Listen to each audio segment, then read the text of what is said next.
Shalom semua. Shalom. Kita kembali lagi di Story Simple Truth of You. Yeay. Kali ini kita kedatangan narasumber yaitu Ya. bingung ini. Tadi requestnya kakak, ternyata kok tante, dipanggil tante kok marah. Ya sudah, kita kedatangan kakak Desi sebagai narasumber. Kakak Halo, Mami. Kakak Mami. Oke, hari ini kita mau bahas apa, Nes? Kita mau bahas soal kasih. Waduh, kasih. Aduh. Ini kasih itu apa namanya? Hukum terutamanya orang Kristen. Tapi kok kalau aku ngerasa di apa namanya ibadah pemuda remaja jarang dibahas. Apa? Ure sekarang Tebus di story. Apa namanya, aku juga yakin, ya nggak terlalu yakin sih, tapi teman-teman juga pasti apa namanya, mungkin ada pertanyaan-pertanyaan tentang kasih. Semoga yang ada pertanyaan sekarang ini bisa mewakilkan dari pertanyaan-pertanyaannya teman-teman gitu ya. Kalau nggak ada juga bisa ditulis di komen, kita bahas ke depan-kedepannya kalau temanya kasih lagi. Iya, oke. Langsung pertanyaan yang pertama, arti mengasihi tapi yang dimaksud sama Yesus. Jadi kalau kita kan manusia suka mengasihi, oh berarti sayang. Sayang tuh berarti apa, sama orang tua, sama temen gitu. Kalau yang dimaksud Yesus tuh apakah juga seperti itu? Oke. berarti harus tanya sama Yesus sendiri ya. Kan di Alkitab ada. Iya. Oke. Kalau ini pengetahuan umum yang aku rasa teman-teman kemungkinan juga sudah pada tahu. Kan dalam bahasa Yunani itu kasih ada philia, terus ada juga storge, dan yang paling sering dibahas dalam khotbah adalah kasih agape. Ya, kasih agape. Kalau kasih philia itu kan kasih kepada sesama, kepada sahabat, kepada teman. Storge ada yang ada hubungannya darah, kepada orang tua, kepada kerabat.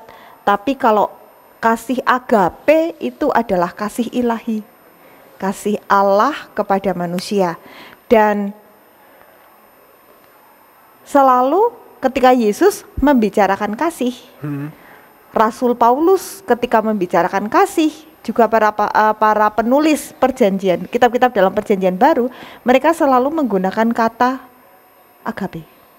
Ya. Akar katanya agape, bentuknya ada agapau, segala macam. Tapi intinya sebetulnya yang dibahas oleh Alkitab, oleh Kristus adalah agape. Kepinginnya supaya manusia itu agape kepada Tuhan. Itu sebetulnya kan yang dikehendaki oleh Tuhan.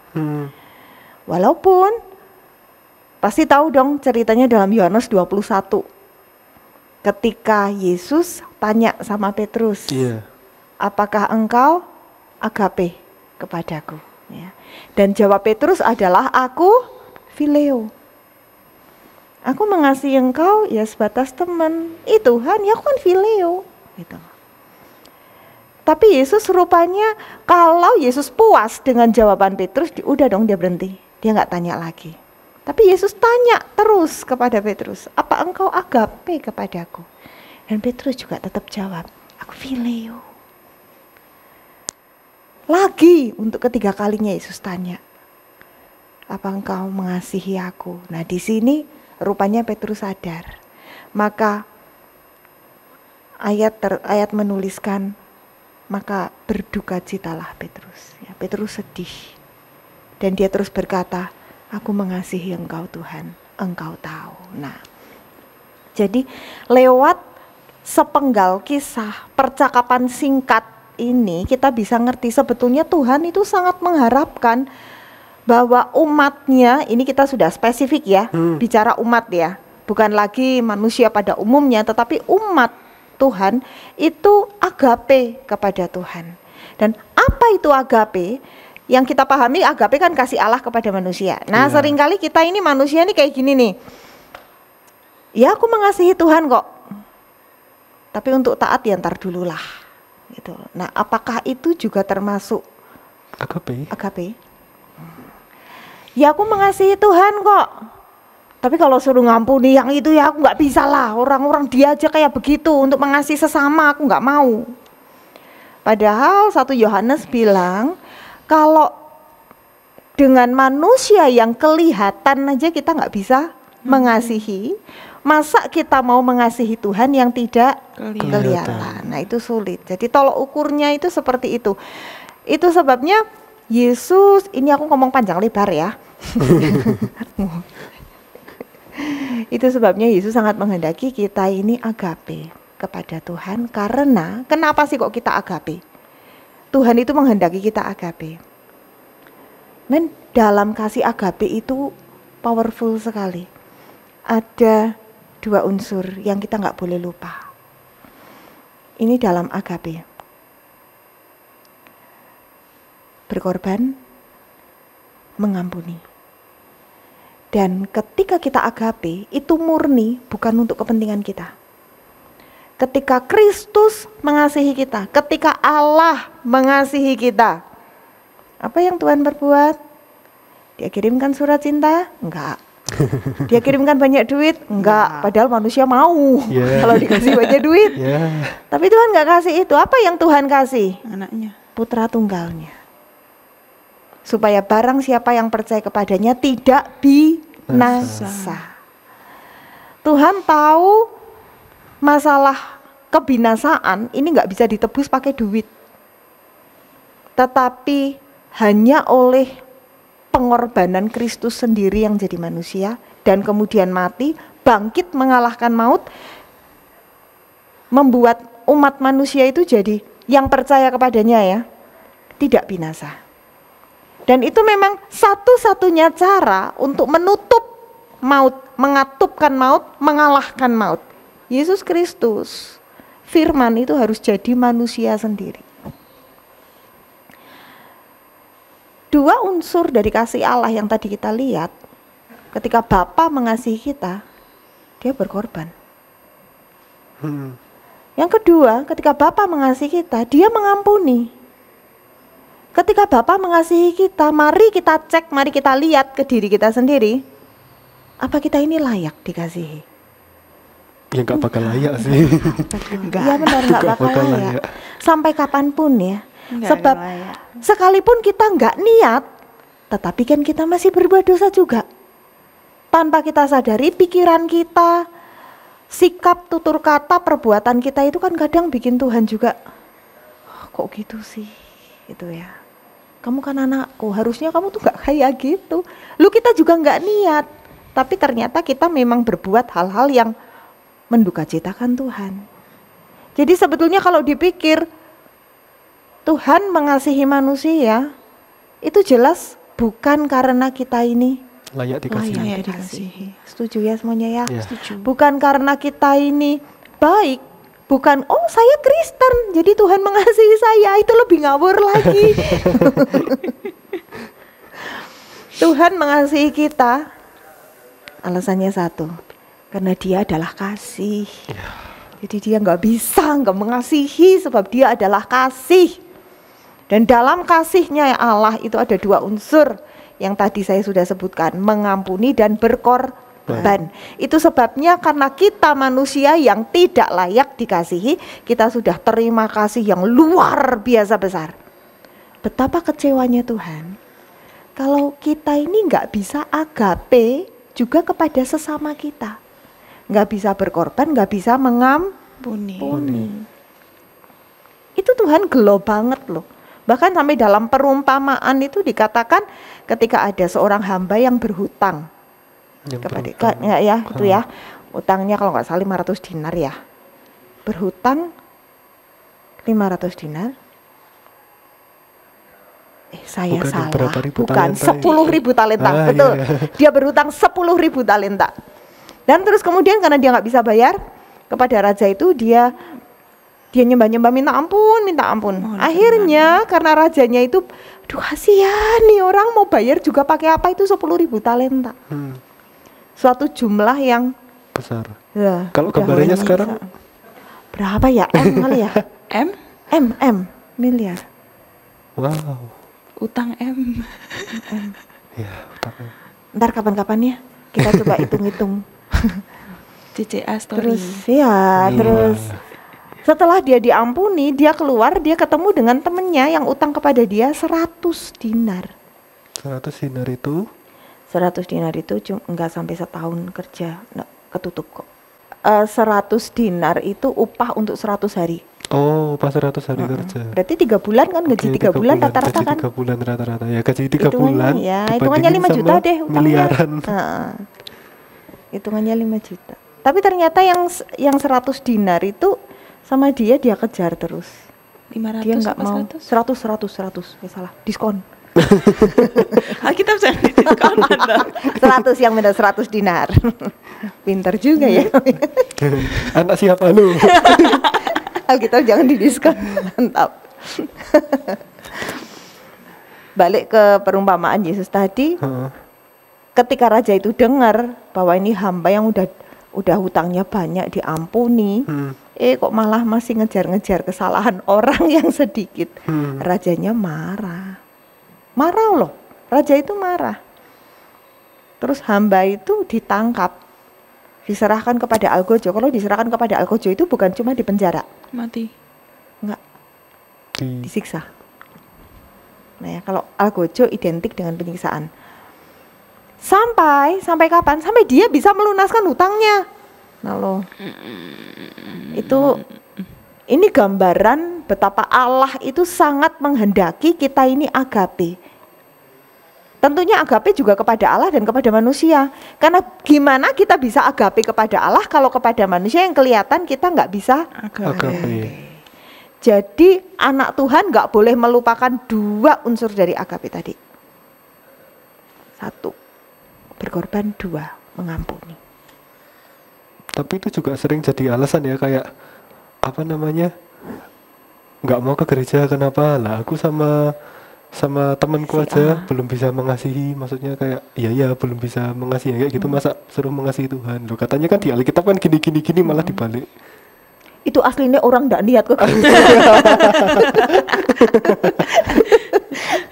Dia cuma suka berdalih-dalih aja ya, benar ya. Karena kalau orang itu sebetulnya dia sudah merasakan kasih Tuhan, dia nggak bisa mau bilang enggak, itu nggak bisa loh sama Tuhan. Kalau dia sudah benar-benar kenal dan benar-benar sudah, bahasa saya sih bilang, kalau istilah saya ya, ketampar sama kasih Tuhan. Walaupun kasih Tuhan itu nggak nampar, dia memeluk, benar. Saya punya banyak kesalahan di masa lalu, tetapi saya merasa sangat dikasihi oleh Tuhan itu justru ketika tidak ada seorang pun yang mau mengerti saya, yang bisa mengerti dan yang bisa mendampingi. Saya pernah ada di titik nadir itu titik 0 ya, di mana tidak ada satu orang pun yang berdiri mendampingi saya di masa-masa gelap, di masa-masa saya kehilangan semuanya. Tetapi justru di saat seperti itu, saya bisa sangat merasakan Kristus itu hadir. Nah, kalau udah kepegang itu, kalau udah ngalami yang begitu, itu nggak mungkin kok kita berdalih-dalih. Ya nggak bisa Tuhan, saya nggak bisa lakuin yang ini, nggak bisa. Kita nggak kayak gitu. Ketika kita sudah ngalamin bahwa ternyata kan memang Tuhan izinkan nggak ada seorang pun ya, namanya manusia juga, manusia tidak selalu bisa mengerti manusia lain kan. Walaupun saya itu sangat butuh orang, tapi nggak ada yang bisa dampingi, nggak ada yang bisa nolong, nggak ada yang bisa mengerti.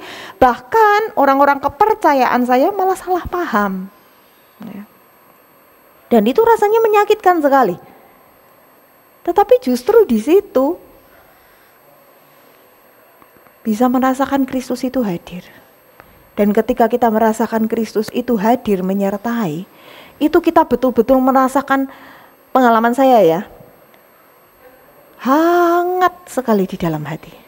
Adanya tuh cuman minta ampun Tuhan. Bener yang namanya titik 0 tuh ya. Sesuatu yang kita alami, itu manis sekali.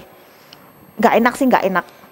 Tapi ketika kita benar-benar ketemu Tuhan itu, wah itu luar biasa banget.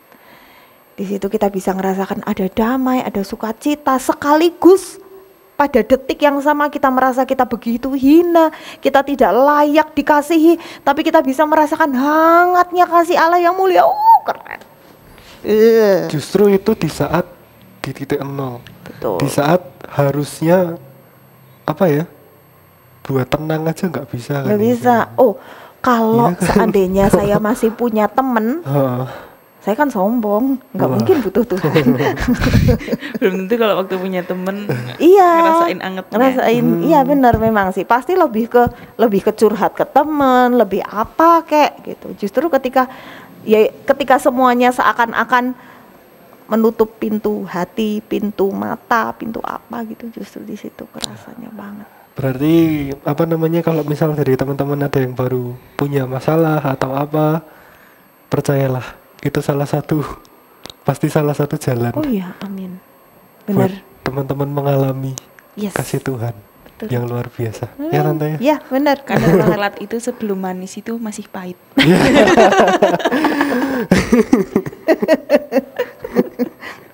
Oke. Berarti itu teman-teman, mengasihi yang dimaksud sama Yesus dalam sekali. Nggak cuma sekedar ngomong Tuhan aku mengasihi engkau, tapi juga harus dengan tindakan, harus dengan berkorban Iya. dan mengampuni. Mengampuni. Ya tante ya. Iya. Berarti ada tindakannya ya. Oh iya dong, kan kita mengampuni, kita berkorban, kalau nggak bertindak cuma angan-angan, cuma niat. Berarti benar ya kalau semisal kita itu mengasihi itu ada tindakannya dan bukan cuma sekedar perasaan doang kayak yang tadi Nah, Petrus. ini Oh benar, dia. benar banget. Nah masalahnya Ini dunia dia. itu kan, masalahnya dunia itu menggambarkan kasih itu hanya, Itu perasaan. iya benar, Identiknya sekedar kan feeling perasaan, gitu ha. loh, sekedar perasaan. Aku tuh ngerasa cocok loh sama kamu. Jeng, Ya jeng, jeng, iyalah, jeng. nah Mami. iya aku ngerasa cocok loh sama kamu. Terus rasanya kalau deket kamu nyaman. Terus kita mulai pikir, wah saya mengasihi dia. Walaupun kasihnya nggak melulu soal pacaran ya kan, sama Iya. sama temen Oh. cewek kan juga bisa. Iya bisa. Sesama apa namanya, kalau saya sesama ibu-ibu, kalau kalian mungkin sesama teman sekolah gitu, ngerasanya cocok aja, terus kita klop gitu loh, sampai istilahnya sekarang ada chemistry. Nah itu Iya. dunia cuman membatasi kasih itu cuman secara dangkal kayak begitu. Makanya ketika terus ada yang namanya udah nggak cocok lagi, Iya itu Kita dia. putus. apalagi chemistry-nya nggak dapet. Kalau chemistry nggak dapet, udah kita nggak deket. Nah itu kan kok gitu banget gitu ya. Itu sebetulnya bukan kasih. Berarti kasih itu juga ada komitmennya ya tante. Iya. Iya. Walaupun apa namanya, ya sama semua orang kan ini berarti. Iya benar. Sama semua orang. Kita mengasihi seseorang, kita berkomitmennya bukan melulu kepada dia. Beda kalau suami istri, beda ya. Iya, Tapi iya. kalau suami istri kan nggak diomong di sini kan. Awas. Beda kalau suami istri, beda. Itu jalurnya lain. Kalau kita komitmen mau mengasihi seseorang, itu kita sesungguhnya komitmennya sama Tuhan, bukan kepada Oh, gitu. orang itu. Karena kalau kita komitmen kepada orang itu, jujur aja ya, saya ini orang berdosa. Iya. Kalau dia mah nyebelin banget. Enggak ke situ. Please, kalian asem kok enggak nyebelin, bukan. Kalau misalnya ada ketemu orang yang nyebelin banget, nyebelinnya bukan cuma sekali. Nyebelin banget berkali-kali. Asli nyebelin. Maka ketika awal saya bilang, ya Tuhan aku mau mengasihi dia, kasihan tuh orang kayak gitu, jadikan aku alatmu Tuhan. Itu nggak curhat ya, bakal Tante. lama. Repot kalau hostnya anak sendiri. Itu kita nggak bakal bertahan lama, kecuali kita komitmennya ke Tuhan. Tuhan aku nggak bisa ya sama orang ini ya. Tapi gimana ya teman? Tapi gimana ya Tuhan? Tuhan aja bisa kok. Saya mau belajar. Luar biasa. Saya sebenarnya nggak bisa loh Tuhan. Diulang terus ulang. Cari alasan. Tapi terus kembali lagi. Sebetulnya ya kalau kita mengizinkan Roh Kudus yang bekerja itu enak banget. Aku pernah punya pengalaman. Ya, ini asik nih. Saya itu pernah kecewa berat sama yang namanya seorang hamba Tuhan. Hamba Tuhan yang dulu saya kagumi. Dulu kau ku kagumi Dalam hati. ternyata mengecewakan karena soalnya ini manusia. Dan dia bikin saya kecewanya itu parah banget. Sampai suatu hari, tapi waktu itu usia saya masih kuliah ya. Jadi masih darah muda. Iya. Terus saya sampai kalau doa sama Tuhan itu keinget orang itu penyembahannya buyar ya. Iya sih. Kadang kalau suka. Jadinya toeng. Ya itu sebetulnya sih namanya belum menyembah ya. Berarti belum penyembahan ya kalau masih ada gangguan ya. Sebetulnya belum. Siapa tahu pas penyembahan keinget wajahnya terus emang Toeng. disuruh mengampuni. Lah ya, sebetulnya kan gitu. Oh iya, sebetulnya Inti gitu. penyembahan itu ya berarti ya. Sebetulnya kan gitu. Cuman kan, sayanya yang nggak mau. Saya malah ngomong sama Tuhan tuh, Tuhan, hambamu itu kayak serigala loh, sampai marah-marah kayak gitu loh. Tapi itu saya dulu, sekarang sudah enggak. Ini Sekarang komplain udah ceritanya. enggak. Itu dulu benar. Waktu dulu sampai segitunya, sampai marah-marah, penyembahannya bubar jalan. Dan ketika saya marah, kan memang yang namanya orang juga butuh waktu ya untuk recover hati ya. Terus Tuhan sepertinya memberi izin, memberi ya udahlah biarinlah kamu marah dulu. Karena waktu saya sedang emosi kan nggak bisa diajak omong. Sampai akhirnya ketika suatu hari saya ingat orang itu dan saya sudah marah. Marahnya waktu itu mah itu sampai ketika saya genggam gini luka loh tangan saya. Dia kalau marah udah ngeri nih mama. Dulu Nggak bisa diajak ngomong. makanya terus waktu itu karena mungkin saya kan kalau udah kayak gitu udah kelewat batas ya.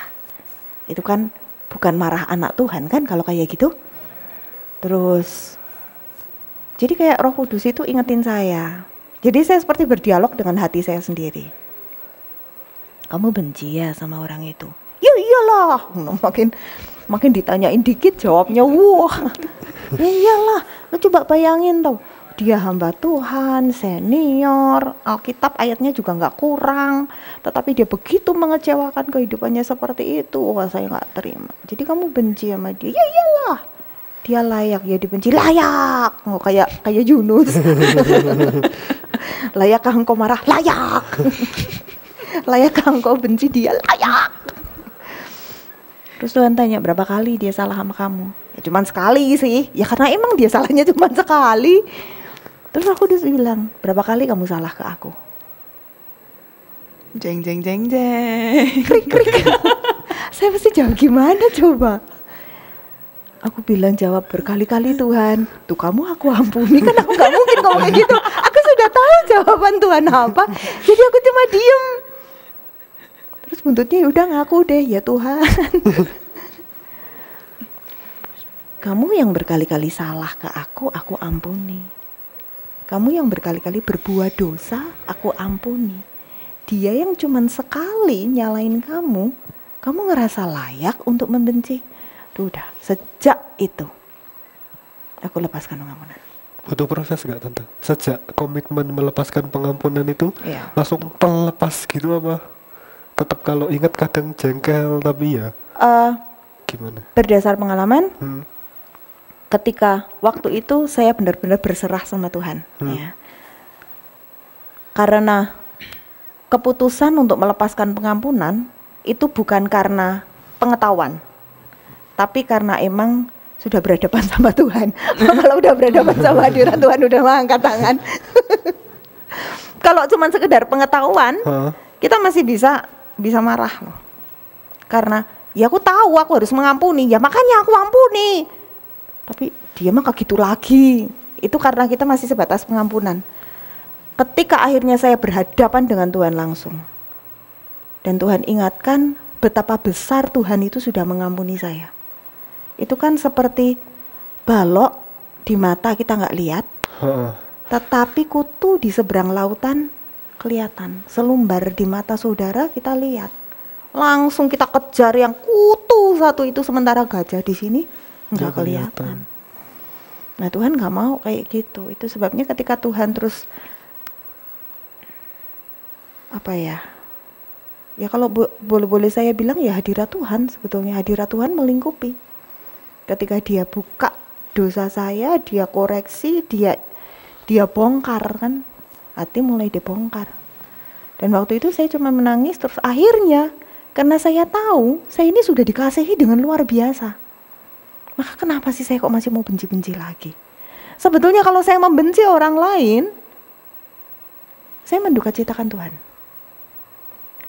Dan ketika Tuhan berduka cita, saya juga gak akan bisa bahagia. Saya juga gak akan bisa senang.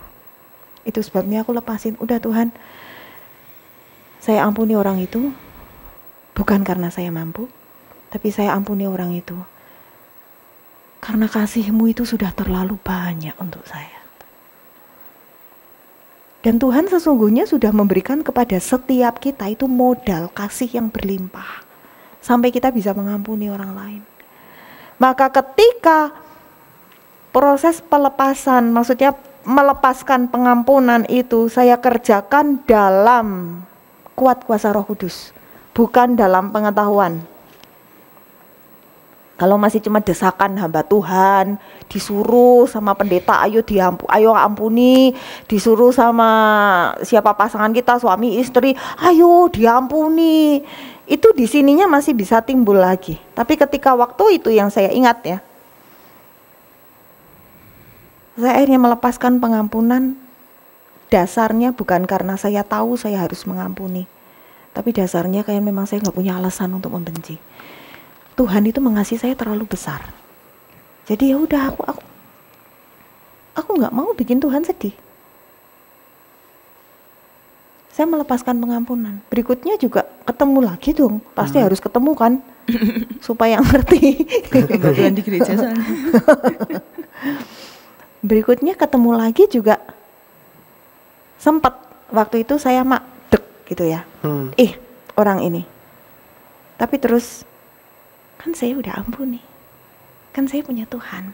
Jadi sesungguhnya Alkitab itu sudah kasih kita resep. Segala sesuatu yang kamu perbuatlah itu untuk Tuhan. Termasuk ketika kita mengampuni, lakukan itu untuk Tuhan. Kalau kita mengampuni hanya karena ya saya nggak mau hidup saya sengsara, lama. Maksudnya prosesnya lama. Ya saya mau mengampuni karena apa? Ya iyalah saya hamba Tuhan, saya tahu firman. Prosesnya lama men. Karena daging itu terus memberontak, daging itu terus menuntut. Tetapi ketika ya Tuhan saya mau mengampuni, kenapa? Karena saya punya Tuhan. Ya karena Tuhan aja deh. Tuhan sudah sayang saya. Tuhan sudah begitu luar biasa untuk saya. Fokus kita, dasar kita pokoknya Tuhan aja.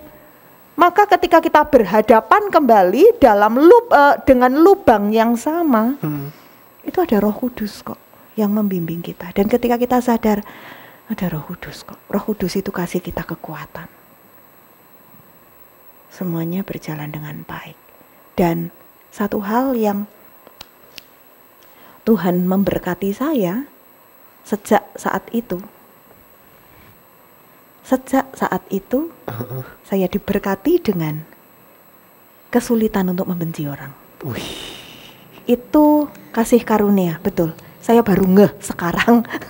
Namanya Rikuhan. Itu bukan Rikuhan. Ketika kesel, bencinya sudah nggak benci kayak yang dulu lagi, udah nggak. Tapi benci, enggak. Memang, ya ketika kita izinkan Roh Kudus bekerja, sebetulnya Dia benar-benar bekerja, ya. Tuhan itu Allah yang aktif kok. Amin. Ketika Dia berkarya dalam hidup kita dan kita mau memberi diri, bukan langsung sempurna, enggak, bandel, saya ini bandel kalau sama Tuhan. Kalau nggak percaya tanya sama Tuhan. Bandel, masih bandel. Tapi toh dalam segala keterbatasan saya, Tuhan juga tetap menuntun, tetap mengajar, tetap menghajar, tetap mendidik, tetap menyayangi, tetap memeluk, tetap mengampuni. Dan apa yang Tuhan kerjakan itu untuk saya, Dia juga akan kerjakan untuk kehidupan setiap kita. Amin. Untuk mengampuni berarti emang jelas gak bisa dengan kekuatan kita sendiri. Oh benar. Harus benar-benar dengan Tuhan, dengan bimbingan Tuhan. Tapi bukan berarti juga kalau misalnya pas ada desakan kayak pas firmannya ayo ampuni saudaramu, bukan berarti enggak. Aku mau nanti aja nunggu kalau udah. Bukan. Iya benar. Iya benar. Makasih Yohanes. Maksudnya kan ada juga firman yang berkata pada hari ini ketika kamu mendengar suaranya, jangan keraskan hatimu, ya. Jadi sebetulnya Tuhan berbicara kepada kita tuh juga lewat banyak hal, termasuk lewat macam-macam banget sih. Ya itu macam-macam banget. Termasuk kalau sama saya juga Tuhan berbicara lewat anak-anak juga. Tuhan berbicara lewat segala problem kita, gitu ya. Tuhan berbicara lewat banyak hal, termasuk ketika kita tahu kita harus mengampuni. Maksud saya tadi, kalau pengetahuan itu yang kita jadikan dasar pijakan, maka proses pengampunannya itu nggak awet. Tapi kalau yang kita jadikan dasar adalah Tuhan sendiri, maksudnya kita mengampuninya karena Tuhan, maka kita dimampukan untuk mengampuni. Jadi bukan karena, kan kadang kalau kita mau jujur ya, orang beragama itu kan kadang kebenaran diri sendirinya kuat. Iya. Ya. Jadi dia ngerasa, ya aku tahu firman itu, oh ya aku ngerti kok. Nah itu loh, yang model kayak gitu itu kadang tanpa kita sadari, kita sudah berusaha membenarkan diri sendiri, terus saya harus mengampuni, iya saya memang harus mengampuni. Iya, mengampuni. Nah itu biasanya yang kayak gitu itu malah nggak awet. Kecuali ketika kita memang benar-benar menjadikan Tuhan itu sebagai alasan hidup kita, alasan seluruh tindakan kita. Karena Kristus, karena Tuhan, ini untuk Tuhan, ini untuk Kristus. Bukan latah ya, tapi murni dari dalam hati. Nah kalau yang kayak gitu, itu sebetulnya hati kita sudah terbuka. Tapi bukan berarti kalau terus kita dengar yang kayak tadi Yohanes bilang itu, dengar firman, itu baru sebatas pengetahuan, besok aja. Kalau saya udah kebentur sendiri, Bandel. Ya bandel. Soalnya kalau kebentur itu kan sakit. Tante. Ya. Kalau semisal tanda kutip kita ini termasuk orang yang dimanfaatkan, dan emang kita tuh disuruh Tuhan mengampuni dan kita sudah mengampuni tapi kita tetap dimanfaatkan. Gimana kasusnya? Mengampuni itu kan nggak cuma sekali. Wah ini. Ya. Berapa kali? 70 kali 7 kali. Dalam sehari. Nyanyi. Bukan hanya. Mengampuni itu nggak cuma sekali, ya. Jadi jangan dianggap bahwa mengampuni itu cuma satu titik. Enggak. Tuhan mengampuni kita juga perasaan lebih dari 70 kali 7 kali dalam sehari. Itu kalau obat udah OD. Ketika kita mengampuni, kan kadang orang yang bersalah kepada kita itu dia nggak ngerasa kalau dia salah. Ya, dan nggak ngerasa kalau kita mengampuni. Apalagi kalau misalnya kita nggak marah, dia tambah ngerasa. Oh, lo kan berarti fine saja saya seperti ini. Nah, kita marah nanti langsung dijamin gitu sih. Itu betul yang namanya komunikasi. Oke, tapi ya memang kadang kita nggak bisa dengan gampang terbuka ya kepada semua orang. Kalau kasusnya kayak yang tadi diceritain sama Vanes tuh, terus kita dimanfaatin terus gimana? Diampuni terus. Yang namanya kasih selain mengampuni juga berkorban. Korbannya terus menerus ya, capek dong. Lo tunggu. Ini makanya kalau kita sebatas pengetahuan, nggak awet. Tapi kalau kita sebatas ketika kita, ya ini karena Tuhan, juga maksudnya bukan latah ya, jangan terus ini buat Tuhan nggak apa-apa berkorban capek bukan latah, karena memang kita ini mengasihi Allah gitu loh sebetulnya. Maka kita bisa ngerti kok, kita bisa melihat, oh ini Tuhan menolong saya banget. Saya jadi ingat saya punya pengalaman. Kok pengalamannya masalah benci-benci terus ya. Berbagi pengalaman itu baik. Saya pernah kesal dengan seseorang. Hamba Tuhan lagi Tante. Bukan. Oh bukan. Cuma kesal aja. Ini cuman kesal, nggak benci, nggak. Cuman kesal karena alah gitu loh ya. Ono wong kok koyo ngono. Itu curhatan emak-emak. Ketika suatu hari saya kesal, terus ya saya juga utarakan kekesalan saya itu kepada Tuhan. Itu loh Tuhan, ada orang kok kayak gitu. Dan yang luar biasanya ini loh enaknya ketika segala sesuatu itu kita bawa dalam hadirat Tuhan ya. Paradigma baru itu ada. Jadi ketika saya berdoa, Tuhan membukakan sebuah pikiran. Tuhan membukakan pikiran saya bahwa saya tidak difokuskan kepada tindakannya yang mengesalkan. Tapi kok Tuhan itu bisa munculkan belas kasihan bahwa jiwa orang ini sebetulnya sangat membutuhkan kasih. Saya kok bisa dapat pengertian kayak gitu juga nggak tahu. Tapi ya, itu yang saya alami. Sehingga akhirnya dalam doa, saya awalnya tadi ngomong, ya Allah, ada orang kok kayak gitu tuh Tuhan. Sekarang saya justru berkata, Tuhan, nyatakan dirimu kepada dia. Nyatakan kasihmu. Saya bisa melihat orang ini tuh kekurangan kasih. Pantesan dia ngeselin ya. Karena ternyata dia tuh kekurangan kasih. Jadi Tuhan bawa saya ke dalam satu pemikiran, satu belas kasih dari dalam sini tuh loh, bahwa jiwa orang ini, jadi saya itu nggak fokus kepada perbuatannya lagi, karena kalau saya fokus pada sikapnya itu kesel, tapi Tuhan itu bisa bawa saya fokus ke jiwanya ini loh, bahwa sebetulnya jiwanya ini sangat membutuhkan yang namanya kasih. Dia mengalami banyak penolakan. Kasihan sekali. Dan ketika saya sadar orang ini mengalami banyak penolakan, di situ saya menghabiskan waktu beberapa hari khusus untuk berdoa bagi dia. Karena saya sama dia soalnya bukan akrab, kita nggak akrab. Jadi saya nggak bisa terus ngedeketin dia atau dia curhat ke saya, kita nggak bisa. Jadi saya berdoa kepada Tuhan dari jarak jauh, Tuhan tolong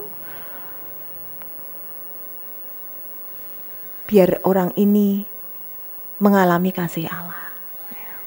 Tuhan tolong sebab saya mengasihi orang itu. Sampai akhirnya beberapa orang yang saya maksudkan itu orang pria ya. Jadi saya kan nggak mungkin membina komunikasi lebih lanjut dengan dia ya. Sampai kemudian ya Tuhan jamah kehidupannya, Tuhan jamah keluarganya, Tuhan mulai pulihkan. Sehingga ketika awal tadi saya bilang, lah ono wong kok koyo ngono, ternyata sekarang semuanya sudah tidak lagi seperti itu ya. Tuhan bekerja sebab Allah adalah kasih. Jadi kalau ada teman kita yang kita ngerasa nih kita dimanfaatin, sudah saya ampuni masih memanfaatkan. Terus aja, satu itu tandanya kita bermanfaat. Goodbye uang bensin. Langsung ke situ. Yang kedua, sabar nak. Ini mami malah gak tahu. Enggak ngerti.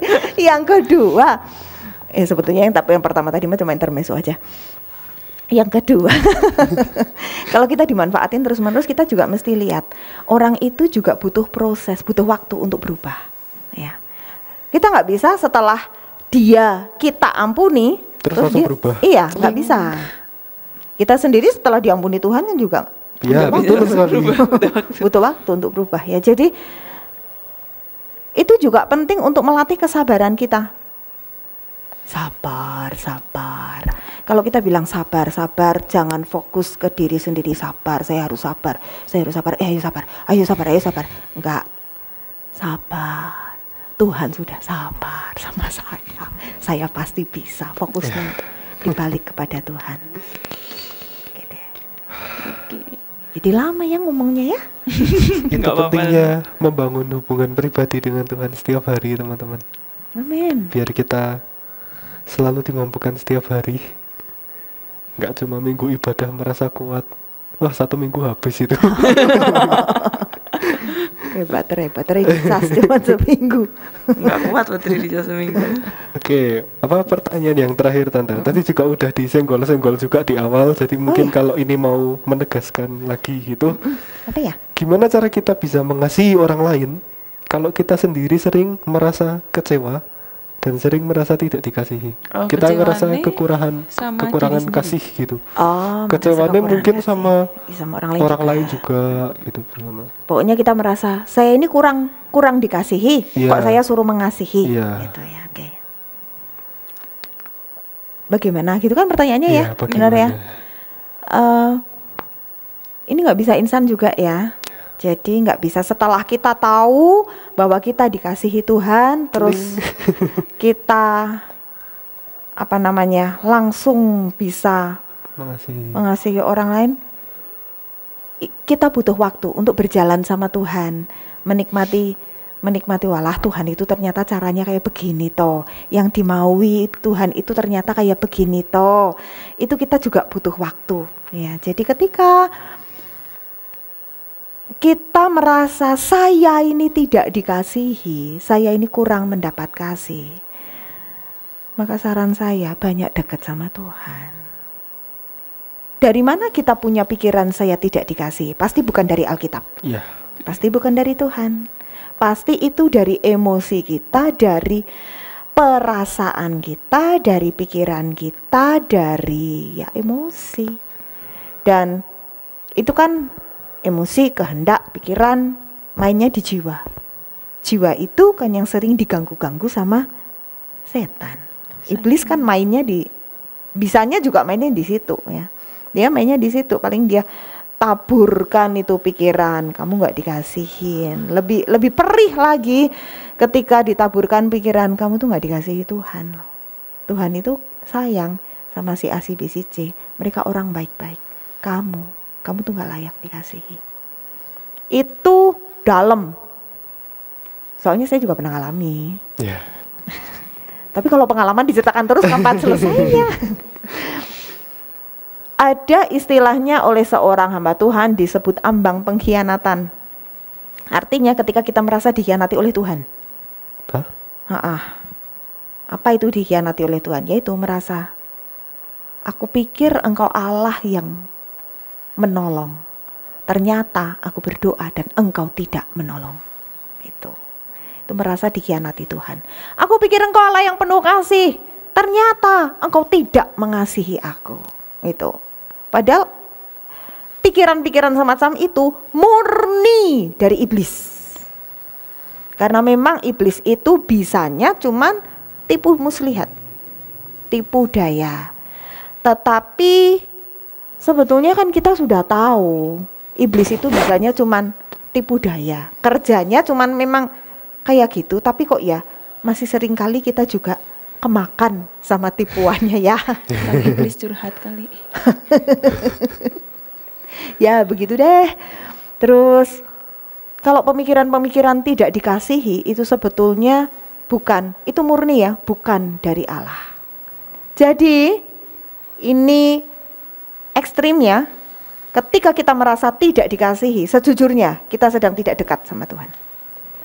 Karena orang kalau dekat sama Tuhan, dia merasakan hubungan yang indah dengan Tuhan, dia tahu dia diterima utuh, sekalipun dosanya besar. Ya benar, dosanya besar lah. Alkitab itu juga isinya orang-orang berdosa banyak kok. Tapi ternyata mereka itu juga diterima utuh oleh Tuhan. Dan luar biasanya Tuhan tidak hanya menerima mereka, tetapi memulihkan, memperbaiki. Dan apa yang Tuhan kerjakan kepada orang-orang dalam Alkitab itu, ada perempuan yang berzina, Daud yang jatuh dosa, siapa lagi? Banyak kan, Saulus yang dulunya tukang bunuh orang, Musa juga. Tetapi ternyata semua diperbaiki oleh Tuhan. Dan apa yang Tuhan kerjakan untuk semua tokoh Alkitab itu, Tuhan kan juga akan kerjakan untuk kamu dan saya. Amin. Jadi sekali lagi jelas, kalau kita masih merasa kita ini belum dikasihi, baik oleh orang ya, oleh sesama ya, oleh sama kita, apalagi kalau oleh sesama, oleh orang tua misalnya, kita harus sadar orang tua kita itu juga orang berdosa. Ada orang tua yang membeda-bedakan. Wah, kalau sama anak yang nomor berapa, wah disanjung-sanjung, anak yang nomor berapa, wah dihina-hina gitu. Orang tua juga kemungkinan orang tua juga kekurangan kasih. Dan orang yang kurang kasih, dia juga tidak bisa memberi banyak kasih kepada orang lain. Nah, kalau kita mau nuntut dikasihi dulu, baru kita mengasihi, itu namanya bukan kasih. Dekat yuk sama Tuhan. Ketika kita dekat sama Tuhan, kita tahu kok, kita gak akan kehabisan stok agape. Dan ketika kita tahu kita ini diterima utuh apa adanya. Efeknya, satu, kita bisa menerima orang utuh juga. Kita bisa menerima orang, kita bisa belajar memahami kekurangan orang lain. Gak nuntut-nuntut, tapi belajar mengerti, belajar memahami. Itu ternyata itu ngalir sendiri kayak gitu. Udah gak bisa direkayasa. Dan yang kedua, kita akan dimampukan, sebab banyak kok itu para pendeta-pendeta, para motivator, orang-orang itu yang sebetulnya mereka dengan masa lalu buruk, berasal dari keluarga broken home. Lo keluarga broken home itu keluarga apa? Tuh kan keluarga yang kurang kasih. Iya. Tetapi toh ternyata mereka bisa mengasihi orang lain. Mereka bahkan bisa mengasihi orang yang dulu membuat hidup mereka berantakan. Jadi jangan lagi kita berpikir, bagaimana saya mau mengasihi orang lain? Saya sendiri juga nggak dikasihi. Ternyata kita tahu pemikiran semacam itu bukan dari Alkitab. Dan kalau itu bukan dari Alkitab, nggak usah diikutin. Karena itu berarti dari iblis. Ya. Gitu. Vanessa ada pertanyaan lagi? Sudah kayaknya. Sudah kejawab semua lewat cerita Tante sih. Tante ada lagi yang mau disampaikan? Kayaknya udah panjang. Enggak. Maksudnya anak muda itu kan potensinya luar biasa. Tenaganya luar biasa, masa depan luar biasa, semangatnya luar biasa. Ayo kasihnya juga luar biasa. Ya, itu aja. Buat yang viewers yang tidak muda lagi.